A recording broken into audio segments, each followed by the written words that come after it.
तो हम लोग रिकॉन्स्टिट्यूशन पढ़ रहे थे, तो रिकॉन्स्टिट्यूशन में हमने क्या क्या देख लिया था, हमने सीख लिया था किस प्रकार पार्टनर्स लोग अपने प्रॉफिट शेयरिंग रेशियो में चेंजेस होता है तो कैसे उनका गेनिंग रेशियो निकालते हैं और कैसे उनका सैक्रिफाइसिंग रेशियो निकालते हैं, ये हमने देखा था।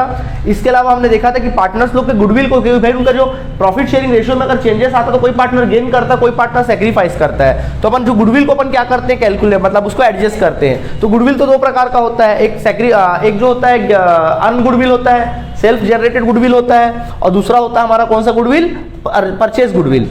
सेल्फ जनरेटेड गुडविल को एडजस्ट करते हैं, तो कैसे एडजस्ट करते हैं, gaining partners capital account debit to sacrificing partners capital account adjust कर लेते हैं। और उसी जगह अगर परचेज गुडविल है तो परचेज गुडविल को कैसे एडजस्ट करते हैं, खरीदा हुआ गुडविल है, मतलब पार्टनर्स ने रईसी दिखाई है तो सहो, तो क्या एंट्री करेंगे, उनके अकाउंट से पैसा निकाल लेंगे। तो all partners capital account debit to goodwill account, written off करेंगे गुडविल को इन देयर ओल्ड रेशियो, ना कि new ratio, okay, old ratio, ठीक है। तो ये हमने सीख चुके थे। इसके अलावा हमने आपको किस प्रकार रिजर्व का एडजस्टमेंट करना वो सिखाया था, जनरल रिजर्व का, प्रॉफिट एंड लॉस का, एक्यूमुलेटेड प्रॉफिट्स का, एक्यूमुलेटेड लॉसेस का, दोनों कंडीशन बता दिए थे कि जब बुक में रखना है तो क्या होगा, बुक में नहीं रखना है तो क्या होगा, बताए थे कि नहीं बताए थे। चलिए आज हम थोड़ा आगे बढ़ते हैं और आज हम आपको डिस्कस करने जा रहे हैं वर्क्समैन, आज हम सीखने वाले हैं workmen compensation, workmen compensation reserve के बारे में सीखने वाले हैं। आप बोलोगे सर ये तो पढ़ा चुके हो आप, जब आप जनरल रिजर्व पढ़ाए थे तब तो आप इस चीज को पढ़ाए थे। हाँ बेटा, हम इस चीज को पढ़ाए थे आप लोगों के, लेकिन उस समय थोड़ा डिटेल में नहीं पढ़ाए थे, अब थोड़ा इसके बारे में डिटेल में जानने वाले हैं। तो देखिए workmen compensation reserve, workmen compensation reserve में कुछ पैसे पड़े हैं, मान लीजिए इसमें इस वर्क्समैन कॉम्पेंसेशन रिजर्व में सपोज इसमें पड़े हुए हैं, मान लीजिए 40,000 रुपये पड़ा हुआ है, ठीक है, मान लीजिए कितना पड़ा है, 40,000 रुपये पड़ा हुआ है। तो बताइए पार्टनर्स में बढ़ जाएगा। अब प्रॉफिट शेयरिंग रेशियो में क्या हो रहा है, डिस्ट्रीब्यूट करें तो दो ऑप्शन है पार्टनर्स के पास, या तो क्या करेंगे इस पैसे को आपस में बांट लेंगे, तो क्या एंट्री बनेगा बोलो, अगर इस पूरे पैसे को बांट लेते तो क्या होगा भाई, वर्क्समैन कॉम्पेंसेशन रिजर्व जो है पार्टनर लोगों ने क्या किया होगा, अब कैसे जमा किया होगा इसको, अपने प्रॉफिट में से कुछ हिस्सा जैसे जर्नल रिजर्व जमा करते वैसे जमा किए होंगे, तो जब इसको बांटेंगे तो क्या एंट्री करोगे,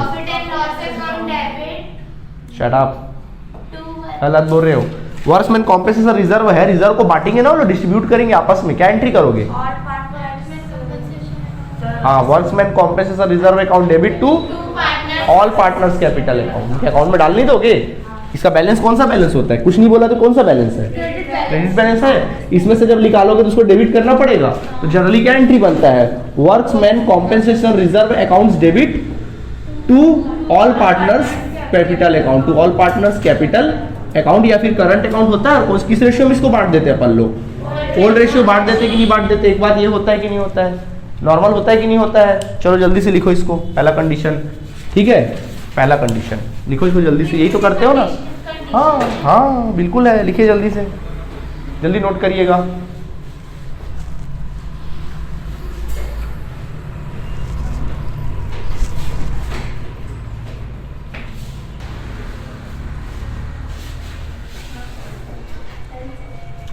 तो देखो सबसे पहला है कि वर्क्समैन कॉम्पेंसेशन रिजर्व में अगर पैसा 40,000 रुपये पड़ा हुआ है और वर्कमैन लोग, वर्कर लोग के ऊपर हक है इसका, इस पे किसका हक है, फिलहाल वर्करों का हक है। अगर वर्करों को कुछ होता है, मान लो उनका एक्सीडेंट होता है या डेथ वगैरह होता है, तो इसी में से अपन पैसे क्या करेंगे, वर्करों को पेमेंट करेंगे कॉम्पेंसेशन के तौर पे। अगर वर्करों को कुछ नहीं होता है तो सारा पैसा फिर किसका, पार्टनर्स का, सारा पैसा किसका, पार्टनर्स का। अब चूंकि प्रॉफिट शेयरिंग रेशियो में चेंजेस हो रहा है तो भाई अगर मान लो लोग कोई क्लेम नहीं करते, वर्क्समैन लोग कुछ क्लेम नहीं करते, तो सारा पैसा किसका हो जाएगा, पार्टनर्स का। तो वर्क्समैन कॉम्पेंसेशन जो रिजर्व है उससे पैसा क्या करेंगे, निकालेंगे, निकालना मतलब डेबिट करना। तो workmen compensation account debit, reserve account debit to क्या लिख देंगे, टू पार्टनर्स कैपिटल अकाउंट। इस 40,000 रुपए को उनके ओल्ड रेशियो में क्या कर देंगे, डिस्ट्रीब्यूट कर देंगे। ये चीज हमने पिछले बार में सीखा था, याद आया कि नहीं आया, ठीक है। अब मैं जो कंडीशंस पढ़ाने जा रहा हूं उसके बारे में सीखिए आप, ठीक है। अब देखिए, अब हम देखते हैं, अब आगे बढ़ते हैं इसके बाद। अब सुनिएगा, अगर मान लीजिए ऐसा कुछ होता है कि 40,000 रुपये वर्क्समैन कॉम्पेंसेशन रिजर्व में 40,000 रुपये पड़ा था, वर्क्समैन कॉम्पेंसेशन रिजर्व में 40,000 रुपये पड़ा था, और मान लीजिए इस पर क्लेम किया, वर्करों ने क्लेम किया वर्करों ने कि भैया हमको 10,000 रुपये के लिए क्या कर दिया, उन्होंने क्लेम कर दिया कि हमको 10,000 रुपये क्या किए, चाहिए। तो ठीक है, 40,000 रुपये था, 10,000 उन्होंने क्लेम कर दिया, तो बताओ पार्टनरों का कितना, 30,000, वेरी गुड, कितना हो जाएगा 30,000। तब क्या एंट्री बनेगी, मतलब ऐसा सिचुएशन आता है कि वर्क्समैन कॉम्पेंसेशन रिजर्व में कुछ पैसे पड़े हुए हैं और उसमें कुछ उसमें से कम पैसे का क्या करते हो लोग, क्लेम करते हैं, कुछ पैसे का क्लेम करते हैं, तो जितना क्लेम करते हैं उतना दे देंगे, बाकी पैसा किस में बढ़ जाएगा, पार्टनर में बढ़ जाएगा। तब क्या एंट्री बनेगा, वर्क्समैन से पैसा निकालोगे तो एंट्री बनेगा workmen compensation reserve account debit. मैं शॉर्ट में लिख रहा हूं, आपको पूरा लिखना पड़ेगा, ठीक है। Workmen compensation reserve account debit, वहां से पैसा निकाल लिया, ठीक है। कुछ पैसा वर्कर लोग क्लेम कर रहे हैं तो उनको पैसा देना पड़ेगा ना हम लोग, तो क्या लिखेंगे, to provision for workmen compensation claim account, to provision for workmen compensation claim account. And जो बचा पैसा है 30,000 किससे बढ़ जाएगा, पार्टनर में बढ़ जाएगा। क्या लिखेंगे, to all partners capital account, to all partners capital account, ठीक है, कैपिटल या फिर करंट अकाउंट। और किस रेशियो में बांटेंगे इसको, ओल्ड रेशियो में बांट देंगे। किस रेशियो में बांट देंगे इसको, अपन लोग ओल्ड रेशियो में क्या कर देंगे, बांट देंगे। आई बात समझ में। तो क्या एंट्री बन सकता है, नरेशन क्या बन सकता है, लिखेंगे narration being transfer of, narration लिखेंगे being transfer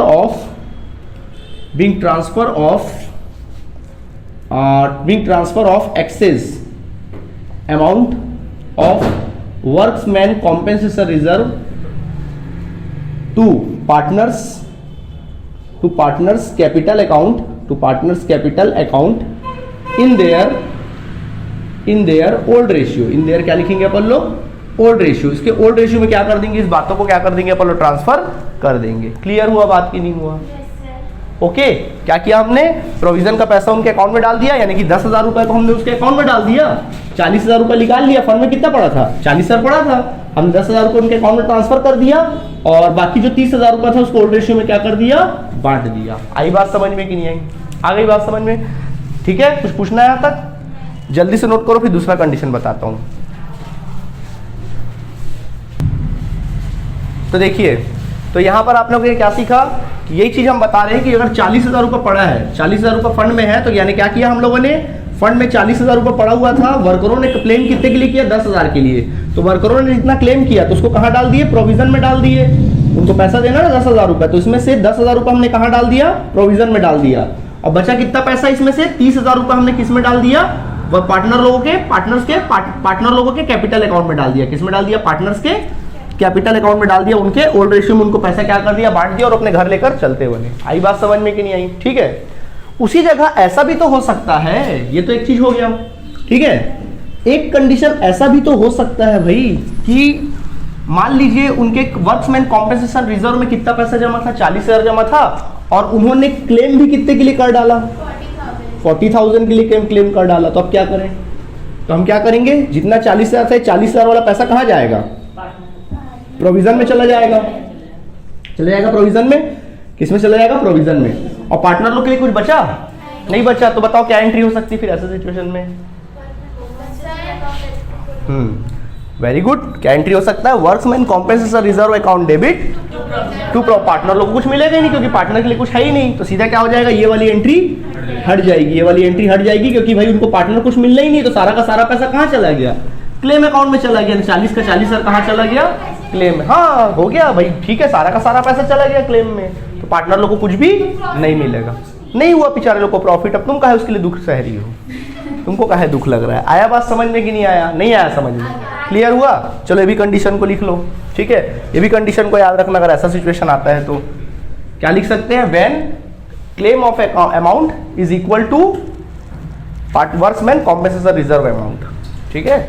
when claim amount is equal to, लिखो हेडिंग, इसमें हेडिंग लिख लो कंडीशन में, when claim amount, इसका हेडिंग लिख लो, when claim amount is equal to worksman compensation reserve account,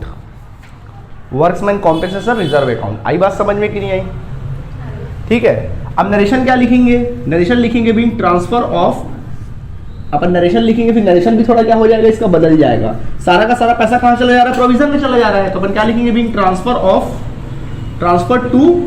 amount transfer to provision for workmen compensation claim account, ठीक है। सारा का सारा पैसा कहाँ चला गया, वर्कमैन कॉम्पेंसेशन क्लेम अकाउंट में सारा का सारा पैसा चला गया। आई बात समझ में कि नहीं आई, ओके चलिए ठीक है, लिख लीजिए जल्दी से, इसको नोट करिएगा, नोट करिए,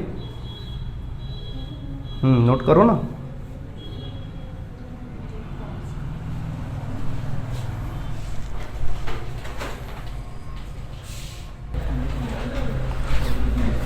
हो गया। अब जो फोर्थ कंडीशन, कितना कंडीशन कर लिया हम लोग, 3 कंडीशन देख लिया। ओके, अभी फोर्थ कंडीशन की बात करते हैं। अगर फोर्थ कंडीशन में ऐसा कुछ होता है तो क्या हो सकता है, देखते हैं। देखिए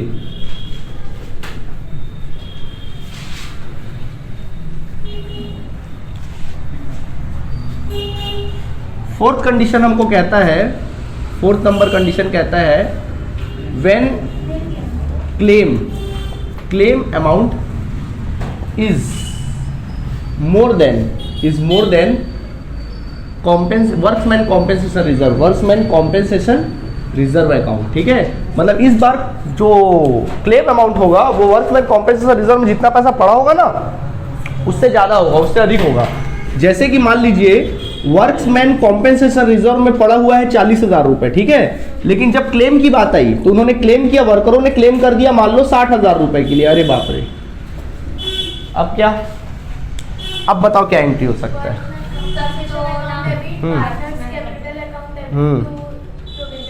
वेरी गुड, बहुत सही बात बोला तुमने, लेकिन थोड़ा उसमें करेक्शन करने की तो जरूरत है। ठीक है, कभी भी याद रखना, बहुत सही बात बोला तुमने, जितना दिमाग लगाया बिल्कुल करेक्ट लगाया, लेकिन उसमें थोड़ा सा करेक्शन करने की जरूरत है। जब भी हम लोग क्या करेंगे, अभी जो बना रहे हैं अपन रिकॉन्स्टिट्यूशन बना रहे हैं, पार्टनर लोग को किसी प्रकार का लॉस होगा, अगर पार्टनर लोग को किसी प्रकार का भी लॉस होगा तो उसकी एंट्री पहले हम लोग रीवैल्यूएशन अकाउंट को डेबिट करेंगे। अगर पार्टनर लोग को किसी प्रकार का लॉस लगता है, देखो ना फटका लग रहा है पार्टनर लोग को, मतलब पार्टनर लोग के साथ क्या हो रहा है, 40,000 वर्कमैन कॉम्पेंसेशन तो दे ही रहे हैं, साथ में 20,000 पार्टनर लोग अपने जेब से भी क्या कर रहे हैं, लगा रहे हैं, यानी पार्टनर लोग को लॉस हो रहा है कि नहीं हो रहा है। तो वहां पर आप पार्टनर लोग को क्या करना, रीवैल्यूएशन अकाउंट को आप डेबिट करेंगे। क्या करेंगे, रीवैल्यूएशन अकाउंट को डेबिट करोगे। सर ऐसा क्यों, अभी अपन जब रीवैल्यूएशन अकाउंट पढ़ेंगे ना तो उसमें सब क्लियर हो जाएगा अपन लोग को। ठीक है, तो अभी फिलहाल मान लो रीवैल्यूएशन को डेबिट करोगे, और बुरी बात हमेशा डेबिट ही होती है, कॉमन सी बात है।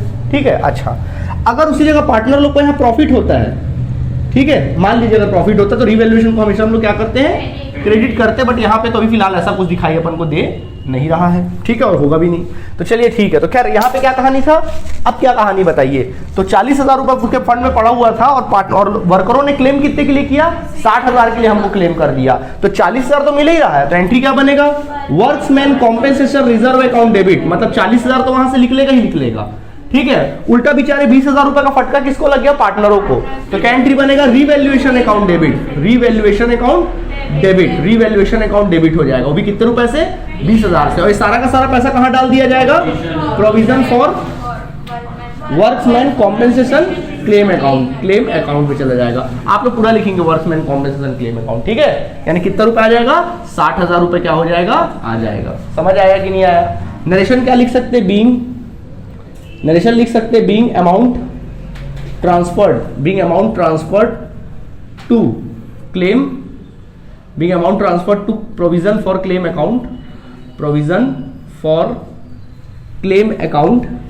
Account and loss on revaluation account. ठीक है, अभी खत्म नहीं हुआ भाई, एंट्री अभी खत्म कहाँ हुआ है, आगे देखिए। अब ये रीवैल्यूएशन अकाउंट डेबिट हुआ है, तो रीवैल्यूएशन को किसके अकाउंट से निकाला जाएगा, किससे मेंटेन किया जाएगा, पार्टनर लोगों के, तो पार्टनर लोगों के अकाउंट में निकाला जाएगा, डाला जाएगा, निकाला जाएगा। तो एंट्री बनेगा partners capital account debit, all partners capital account debit. क्या लिखेंगे, ऑल पार्टनर्स कैपिटल या फिर करंट अकाउंट्स डेबिट हो जाएगा। और क्या लिख देंगे, रिवैल्यूएशन को बंद नहीं करना पड़ेगा, तो क्या लिखेंगे, टू रीवैल्यूएशन अकाउंट। आई बात समझ में कि नहीं, टू रीवैल्यूएशन अकाउंट लिख देंगे, टू रीवैल्यूएशन अकाउंट। ठीक है, क्या लिखा नरेशन, तो कौन से रेशियो में इसको डिस्ट्रीब्यूट करोगे, ओल्ड रेशियो में। कौन सा वाला अमाउंट रहेगा यहाँ पे, 20,000 रुपीज वाला, है ना, ऐसे करके बांट दोगे। नरेशन क्या लिखोगे, नरेशन लिख लेना बीइंग लॉस ऑन रीवैल्यूएशन, क्या लिख लेना, being loss on revaluation of workman compensation reserve, ये लिख लेना। समझ आया कि नहीं आया, आ गया। ओके, तो ये हमारा कंप्लीट हो गया। क्वेश्चन देखते तो सारी बातें क्लियर हो जाएंगी। ठीक है, जल्दी से नोट करिएगा।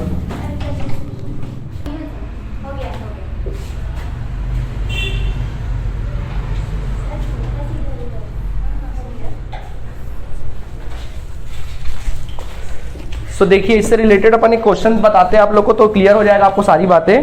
जैसे क्वेश्चन हमारे सामने, हम आपके सामने रखते हैं, लिखा है, देखिए इस क्वेश्चन में लिखा है PQR sharing profit in and losses in the ratio of 3:2:1।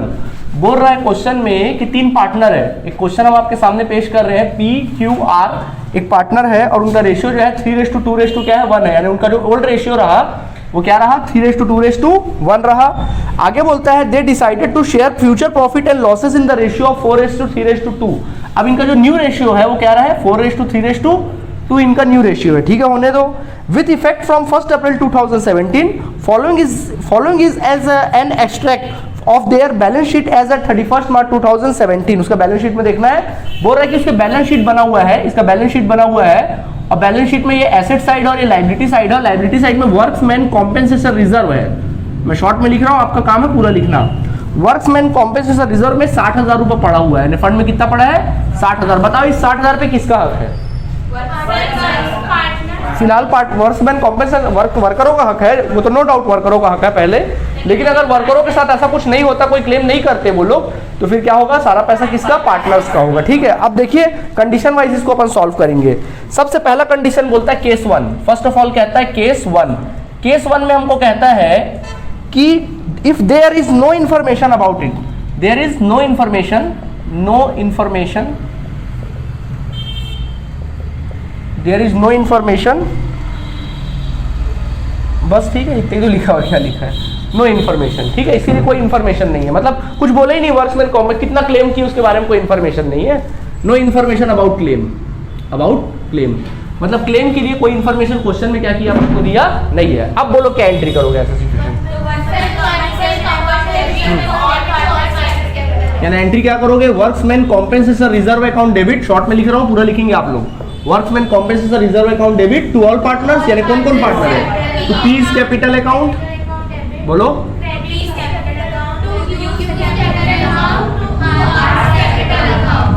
Hours capital account, ठीक है।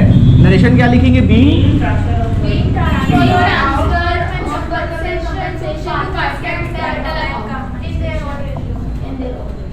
Transfer of workman compensation reserve account is to partners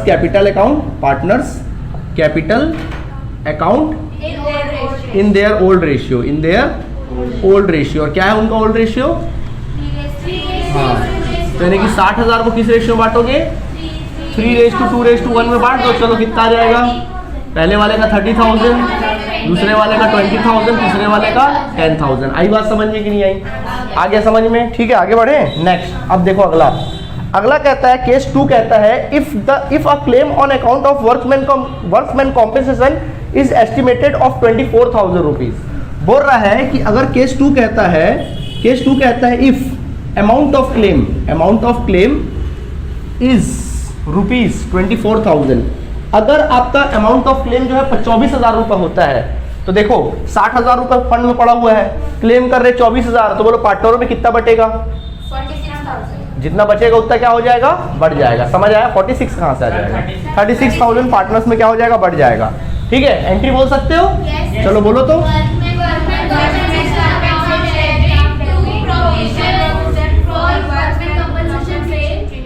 to provision to for workman compensation claim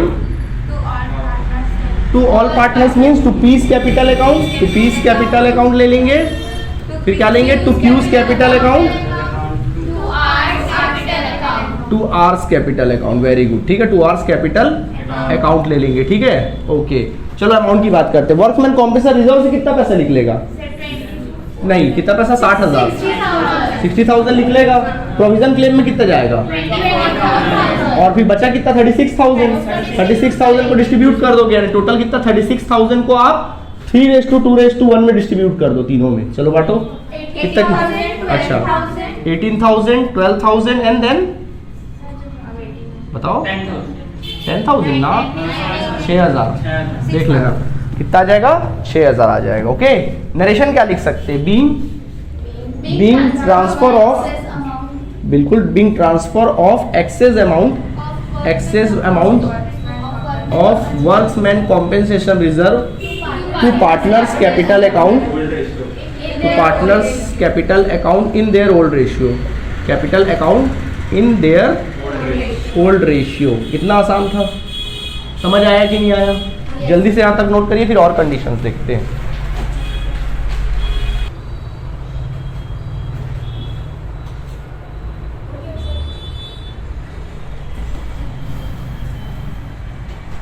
next देखेंगे हम लोग इसमें case 3 देखते हैं। देखिए क्या लिखा है केस 3 में, if a claim on account of workmen compensation is estimated 60,000 rupees. Okay, क्या दिया है? 60,000 रुपीज दिया है। If claim on account workmen compensation is 60,000 rupees. Case number 3 कहता है अपन लोगों को, केस 3 कहता है कि अगर क्लेम का amount, if claim amount is rupees 60,000, अगर 60,000 रुपीज है क्लेम का पैसा, अब क्या करोगे? फंड में भी कितना पैसा पड़ा है, क्लेम भी कितना कर रहे हैं, बेचारे पार्टनरों को कुछ मिला, क्या एंट्री बनेगा?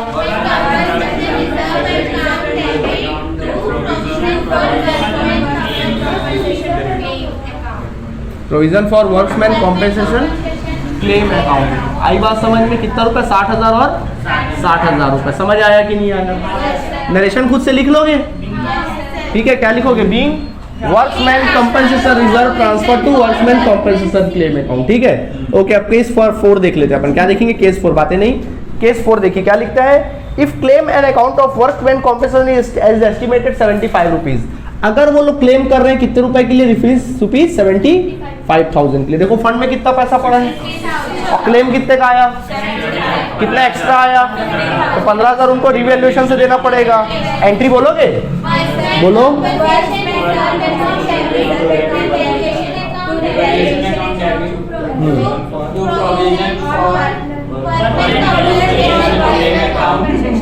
To provision for workman compensation claim account, ठीक है? क्लेम अकाउंट हो जाएगा, ठीक है? तो बोलो वर्कमैन कॉम्पेंसेशन रिजर्व को कितने रुपए से डेबिट करूं? जितना पैसा जमा उतने रुपए से कर देंगे, ठीक है? फिर 15,000 और दोनों को जोड़ना है, वेरी गुड, ठीक है? नरेशन क्या लिखेंगे?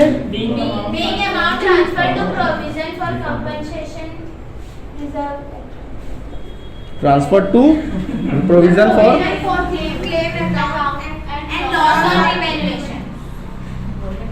एंड लॉस ऑन रिवैल्यूएशन, ठीक है? अच्छा, लेकिन क्या हमारा काम यहाँ पे खत्म हो गया? क्या करना पड़ेगा? इसको बंद करना पड़ेगा। रिवैल्यूएशन डेबिट है, उसको क्या करना पड़ेगा? क्रेडिट। और किसके अकाउंट से पैसा निकालेंगे? क्या एंट्री बनेगा?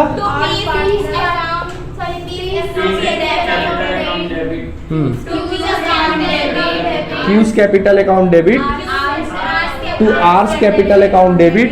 मैं शॉर्ट में लिखता हूँ, पूरा लिखेंगे ना, to revaluation account, to revaluation account. Okay, तो कितना रुपए होगा भाई? रिवैल्यूएशन कितना रुपए? 15,000 है। इस 15,000 को किस रेशियो बांटोगे? 3:2:1 में। बोलो कितना कितना आएगा? 15,000, सॉरी 5,000 आ रहा है क्या? नहीं 5,000 नहीं आएगा, 7,500 आएगा पहला वाला। मल्टीप्लाई करो ना, बांटोगे 7,500 आएगा। दूसरा वाला चेक कर लेते हैं, 5,000 आएगा और तीसरा वाला 2,500 आएगा। चेक लेना, ठीक है? क्या लिखेंगे? Being loss on revaluation, being loss on revaluation, loss on revaluation, revaluation लेंगे, रिवैल्यूएशन लिख लेना। Revaluation is transfer to partners, बोलो कैपिटल अकाउंट। आई बात समझ में कि नहीं आई? ठीक है, बन जाएगा। चलिए, तो ये क्वेश्चन क्या हुआ हमारा? कंप्लीट हुआ। अब अपन लोग नेक्स्ट टॉपिक देखते हैं, जल्दी से नोट करेंगे।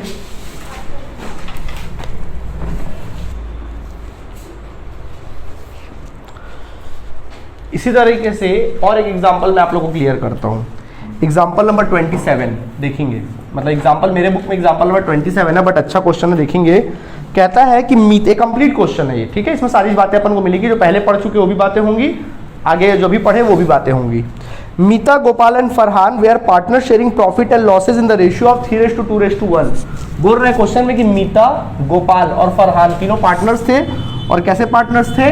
3:2:1 के क्या है? लो पार्टनर्स है, ठीक है? आगे कहता है on 31 March 2018 they decided to change the profit sharing ratio to 5:3:2। उन्होंने डिसाइड किया कि अब उनका जो न्यू रेशियो होगा वो कितना रहेगा? 5:3:2 क्या रहेगा? 2 रहेगा। इन्होंने डिसाइड किया। On this date the balance sheet showed the following. उस तारीख को बैलेंस शीट कुछ शो कर रहा था। क्या क्या शो कर रहा था? सबसे पहले कहता है डेफर्ड, सबसे पहले कहता है deferred advertisement expenses, deferred advertisement expenses उसका शो कर रहा था, और कुछ अमाउंट था उसका 30,000 रुपए। कितना शो कर रहा था? 30,000। बताओ ये प्रॉफिट वाला आइटम है कि लॉस वाला आइटम है? लॉस वाला आइटम है, ठीक है। कॉन्टिंजेंट रिजर्व, कॉन्टिंजेंसी रिजर्व है या कॉन्टिंजेंट रिजर्व भी बोल सकते हैं। तो कॉन्टिंजेंट रिजर्व कितना शो कर रहा था? 9000। बोलो ये प्रॉफिट वाला आइटम है, लॉस वाला आइटम है? कॉन्टिंजेंट रिजर्व कैसा वाला आइटम है? प्रॉफिट वाला आइटम है। पार्टनर्स के अकाउंट में डाला जाएगा, यहाँ निकाला जाएगा, वहाँ डाल दिया जाएगा। आगे फिर वर्क्समैन कॉम्पेंसेशन रिजर्व का शो कर रहा है, बोल रहा है 48,000। तो इसके साथ क्या करना है ये भी आप जानते हो। अब देखो इन्फॉर्मेशन के हिसाब से क्या दिया, देखें। A claim on account of workman compensation of 60,000 was admitted। बोल रहा है कि वर्क्समैन कॉम्पेंसेशन के लिए क्लेम किया गया, वो भी कितने रुपए क्लेम किया गया? 60,000 रुपीज क्लेम किया गया। अरे रे, फंड में जमा है 48,000, क्लेम हो रहा है 60,000, यानी 12,000 उल्टा पार्टनर को अपने जेब से निकाल के क्या करना पड़ेगा? देना पड़ेगा। समझ में आया कि नहीं आया? दूसरा बोलता है गुडविल वॉज वैल्यूड एट 44,80,000 और फर्म का गुडविल भी वैल्यूड हुआ कितना? 4,80,000 रुपीज। तो इसको क्या करेंगे अपन लोग? एडजस्ट करेंगे gaining partners account to sacrificing account. याद आया गुडविल को? तो उसके लिए अपन को सैक्रिफाइस रेशियो निकालना पड़ेगा और गेनिंग रेशियो निकालना पड़ेगा। तो बोलता है pass the necessary journal entries for the above transaction in the books of the firm on the its reconstitution. आई बात समझ में? कोई दिक्कत? ये कहानी दी हुई है, चलो बनाना चालू करें। तो सबसे पहले गुडविल को एडजस्ट करना पड़ेगा, तो अपन क्या निकालना पड़ेगा? सैक्रिफाइस रेशियो निकालना पड़ेगा फर्स्ट ऑफ ऑल। तो चलो पहले अपन वर्किंग नोट करते हैं और सैक्रिफाइस रेशियो निकाल लेते हैं। तो सैक्रिफाइस रेशियो का फॉर्मूला लिखेंगे, बोलो क्या होता है सैक्रिफाइस रेशियो का फॉर्मूला? ओल्ड रेशियो माइनस क्या ले लेते हैं? New ratio, correct. ठीक है, ये old ratio minus new ratio. तो पहला अपन लिखेंगे किसका? एम का बात करते। चलो एम का ओल्ड रेशियो कितना है? 3/6। न्यू रेशियो कितना है? 5/10। एलसीएम निकालें? तो देखो 6 और 10 दोनों ही इवन डिजिट है, तो फिर एलसीएम चुपचाप निकालो अलग से। तो 6 और 10 का एलसीएम निकालना पड़ेगा। 2 3 जा 6, 2 5 जा 10, 2 3 1 जा 3 एंड 5 1 जा 5, 2 3 जा 6, 6 5 जा 30। तो ये आ जाएगा इसका एलसीएम 30 आ जाएगा। क्लियर है ना? चलेगा ना? कितना आ जाएगा? 30 आ जाएगा। ओके, 2 3 जा 6, ओके। तो ये आ जाएगा 6 का डिवाइड करोगे कितना आ जाएगा? 5 5 3 15 और इसका डिवाइड करोगे 3 माइनस 15।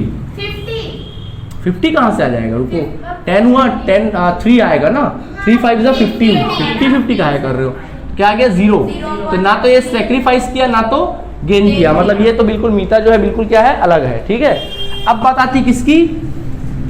गोपाल की बात आती। तो चलो गोपाल की बात कर लेते। गोपाल का ओल्ड रेशियो कितना था? 2/6 और नया रेशियो 3/10। चलो एलसीएम निकालो 30 का डिवाइड करो 6 के साथ 5 आया, 5 2 जा 10, 10 ले लेंगे, फिर 3 3 जा 9, देन 1/30 प्लस में है ना आंसर।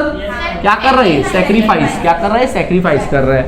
उसी जगह अपन बात करते हैं किसका? फरहान का। तो फरहान का 1/6 माइनस न्यू रेशियो कितना है? 2/10 है। कितना है? 2/10। सो चलो एलसीएम निकालो, कितना आ रहा है बताओ हमें? 30 आया। 30 का डिवाइड करो 5, 5 1 जा 5 माइनस 10, 3 2 जा 6, देन 1/30 माइनस 1/30। सो ये गेनिंग रेशियो आ गया, मतलब ये बंदा गेन कर रहा है, वो बंदा सैक्रिफाइस कर रहा है। ठीक है, अगर गुडविल को एडजस्ट करोगे तो गुडविल कितना दिया है? गोपाल की बात कर लो। चलो तो गुडविल गोपाल का कितना दिया? 4,80,000 है। 4,80,000 का 1/30 करेंगे, तो ये क्या हो जाएगा? कैंसिल हो जाएगा। 3 1 जा 3, 3 1 जा 3, 3 6 जा 18, 16,000 पहला वाला आ गया 16,000। और क्या नाम है दूसरा? फरहान का।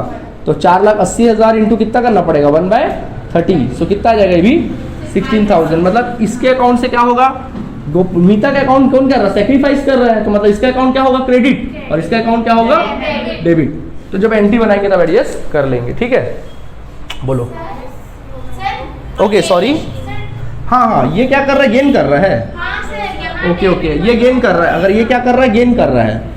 ये गेन कर रहा है ना, जो गेन कर रहा है उसके अकाउंट क्या होता है? डेबिट।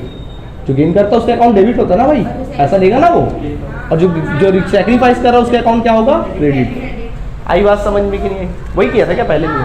काय के लिए ऐसा बोल रहे हो? ठीक है, आया बात समझ में। अब अपन को क्या करनी? जर्नल एंट्री करनी है। तो जर्नल एंट्री में ओरली बोलूंगा, करोगे चलेगा? फालतू बोर्ड में लिखने टाइम वेस्ट होगा। चलो ओरली बोलते हैं अब जर्नल एंट्री। ठीक है, नहीं वो तो आप लिख लेंगे, वर्किंग नोट में है, एंड में लिख लेना ना। पर जर्नल एंट्री का कॉलम बनाओ। चलो जर्नल एंट्री के लिए कॉलम बनाओ, date particular, debit amount and credit amount. और जर्नल फोलियो कॉलम बना, लेजर फोलियो को कॉलम बनाना है छोटा सा।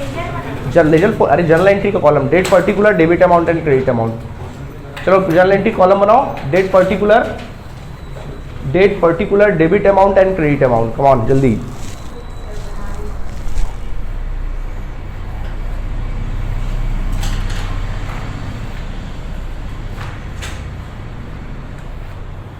ऊपर हेडिंग लिख लेना journal entry, necessary journal entry.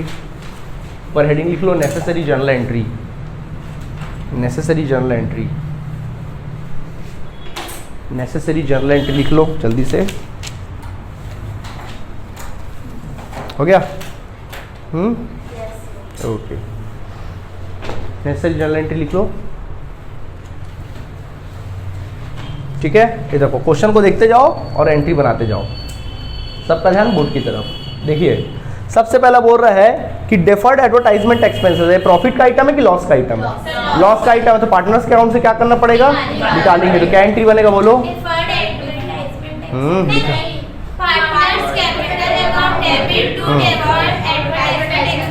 तो चलो पार्टनर का नाम क्या है? मीता गोपाल फरहान। तो लिखो Meeta's capital account debit, come लिखो जल्दी से। Meeta's capital account debit, Gopal's capital account debit, Farhan's capital account debit. जल्दी जल्दी लिखेंगे। Meeta's capital account debit, Gopal's capital account debit, Farhan's capital account debit. हाथ चलाएंगे जल्दी जल्दी, फास्टली चलाइए हाथ। गीता, गीता, मीता यार, Geeta, Meeta Gopal, Meeta, M for Meeta and Gopal and Farhan. हो गया एंट्री। और क्या लिखोगे? To advertisement, sorry to deferred advertisement expenses account. पूरा पूरा लिखो, to deferred advertisement expenses account, to deferred advertisement expenses account. ठीक है कि नहीं है? हो गया? हो गया, चलिए। तो यहाँ तक समझ में आ गया। तो कितना रुपए? 30,000 है ना? बताओ इस 30,000 को किस रेशियो में बांटेंगे? शाबाश, ओल्ड रेशियो में बांटेंगे। चलो बांट दो ओल्ड रेशियो में। 30,000 उसको डेबिट कर देना, क्रेडिट किया ना एडवर्टाइजमेंट को, एडवर्टाइजमेंट में क्रेडिट में डाल दो 30,000 रुपीज़, एडवर्टाइजमेंट के क्रेडिट में डाल दो 30,000 रुपीज़, और 30,000 को 3:2:1 में बांटो। चलो कमान 3:1 में बांटो। कितना कितना रहा बताएं हमें? Okay 25,000, 15,000, 10,000, 5,000, 15,000, 10,000 and 5,000। चलो बांट लो। 15,000 पहला वाला डेबिट करो, मीता को 15,000, 15,000। फिर उसके बाद कितना था? 10,000 एंड देन फिर 5,000। समझ आया सबको? ओके ठीक है। नरेशन लिख लेना बीइंग, नरेशन लिखना being deferred revenue expenses, deferred advertisement expenses written off, being deferred advertisement expenses written off, being deferred advertisement expenses written off, written off। Okay ठीक है। नेक्स्ट अगला देखिए, आपको क्या दिखाई दे रहा है? देखिए कॉन्टिजेंसी रिजर्व। ये अच्छी बात है बुरी बात है? अच्छी बात है। पार्टनर लोग को डाल दो उसके अकाउंट में, तो क्या एंट्री बनेगा?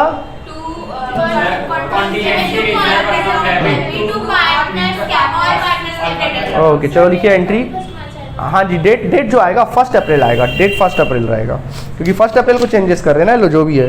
नहीं डेट इसमें 31 मार्च दिया, 31 मार्च डालो डेट, 31 मार्च 2018। इसमें 31 मार्च लिखा, जो डेट रहेगा उसको अकॉर्डिंग काम करोगे। ठीक है, लिखो क्या लिखेंगे? Contingency reserve account debit to Meeta's capital account, to Gopal's capital account, to Farhan. हाँ बोलो क्या बोल रहे हो? Year 31 March 2018, 31 March 2018। हाँ एंट्री बोलूँ?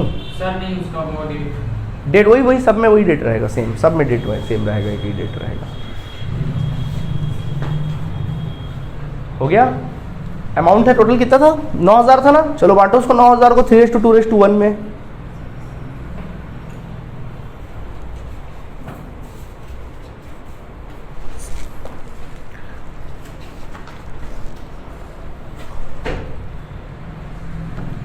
$4,500, 3,000, 1,500, 4,500, 3,000 एंड 1,500 बांट लो। चलो 3,500, फिर उसके बाद कितना बोला मैंने? 3,000 एंड 1,500। ठीक है, बढ़ गया 9,000 बढ़ गया। नरेशन क्या लिखोगे?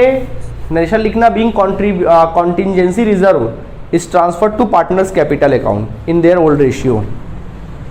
Contingency reserve is transferred to partners capital account in their old ratio, in their old ratio, in their old ratio। Sir is transferred contingency reserve account in their old ratio, in their old ratio। Okay ठीक है, चलिए अगला देखिए फिर क्या लिखा है? Workmen compensation. लेकिन इसके साथ क्या कहानी है, अगर कुछ नहीं बोलता, इसके बारे में कोई इन्फॉर्मेशन नहीं होता तो क्या करते, इसको ही बांट देते। बट इन्फॉर्मेशन दिया है, पैसा पड़ा है फंड में 48,000 और लोग क्लेम कितना कर रहे हैं 60,000, यानी एक्स्ट्रा क्लेम कर रहे हैं, तब क्या एंट्री बनेगा, वर्क्समैन कॉम्पेंसेशन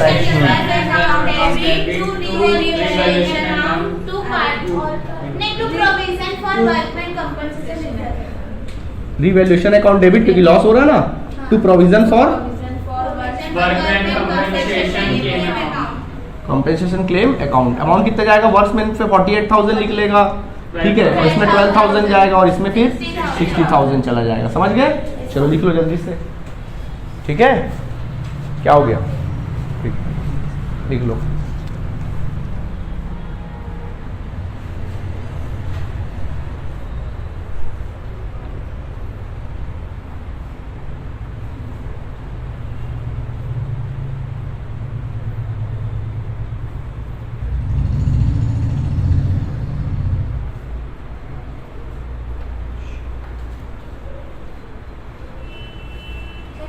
हो गया, डिस्ट्रीब्यूट हो गया, ठीक है। अच्छा हाँ, और एक चीज और है, ये रीवैल्यूएशन क्या होगा, क्लोज करना पड़ेगा, क्या एंट्री बनेगा, Neeta's capital account debit, Gopal's capital account debit, Farhan's capital account debit to revaluation account, correct, ठीक है। इसको बांट दो, चलो। नरेशन आपको पता ना क्या करना, भी लास्ट टाइम में बताए थे, नरेशन खुद लिख लीजिएगा। कितने रुपये, 12,000 को चलिए बांटिएगा, 6,000, 4,000 और शायद 2,000, ऐसी कुछ आएगा, देख लेना, ठीक है, ओके, समझ में आया, लिख लीजिए।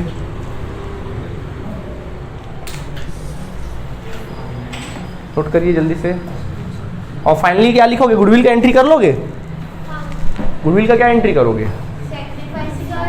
तो गेन को जो कर रहा, जो बंदा गेन कर रहा है उसके अकाउंट से लिख लेगा, Farhan's account debit, Farhan's capital account debit, Farhan's capital accounts debit, बात नहीं करो, टू, और कौन है भाई, गोपाल्स, तो क्या लिखेंगे, टू गोपाल्स कैपिटल अकाउंट, ठीक है। कितना रुपये, 16,000, तो क्या लिखेंगे, 16,000 एंड 16,000 लिख लेना, और क्या लिख देना, रिलेशन में बीइंग एडजस्टमेंट ऑफ गुडविल, लिख देना being adjustment of goodwill, being adjustment of goodwill. Goodwill का हमने क्या कर दिया, सीधा सीधा एडजस्ट कर दिया। क्लियर है आप सभी को यहाँ तक, ठीक है, ओके।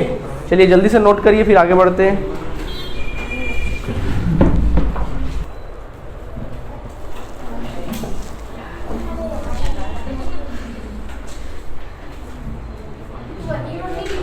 तो चलो यहाँ तक आप लोगों ने लिख लिया, ठीक है। तो आज हमने वर्क्समैन कॉम्पेंसेशन रिजर्व के बारे में जान लिया और कुछ रिलेटेड क्वेश्चन भी हमने देखा। इससे रिलेटेड जो भी क्वेश्चन आपके बुक में दिखाई देगा उसको बनाना है। कल के क्लास में हम लोग इन्वेस्टमेंट फ्लक्चुएशन फंड रिजर्व के बारे में देखेंगे और रिवैल्यूएशन अकाउंट सीखेंगे। उसके बाद ये टॉपिक पूरा खत्म हो जाएगा, ठीक है। चलिए अपन लोग कल मिलते हैं, ओके, बाय बाय।